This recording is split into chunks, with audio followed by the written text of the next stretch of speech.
जालौन जिले के उरई में बडेरा मौजा की जमीन को लेकर बड़ा विवाद खड़ा हो गया है। उरई विकास प्राधिकरण यानी ओडीए यहां लगभग 100 एकड़ उपजाऊ जमीन का अधिग्रहण करना चाहता है ताकि एक नई आवासीय योजना लागू की जा सके, लेकिन किसानों ने इसका जमकर विरोध शुरू कर दिया है।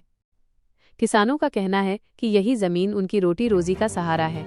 इसी जमीन पर वे खेती करते हैं और इसी से उनका परिवार पलता है। लेकिन ये सिर्फ खेती की जमीन नहीं है। इस जमीन पर पहले से कई किसानों के घर बने हुए हैं। कई लोग यहाँ प्लॉट खरीद चुके हैं और आवासीय मकान भी खड़े हैं। ऐसे में अधिग्रहण का फैसला समझ से परे है। बुधवार को किसान जिलाधिकारी से मिलने पहुंचे।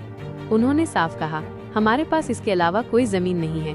अगर इसे अधिग्रहित किया गया तो हमारे पास न तो खेती का सहारा रहेगा और न ही रहने की जगह।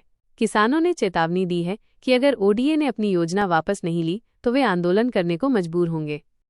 किसानों का आरोप है कि ओडीए जिन गाटा नंबरों की जमीन का अधिग्रहण करना चाहता है, वहां पहले से ही लगभग 41 एकड़ क्षेत्रफल में प्लॉटिंग हो चुकी है।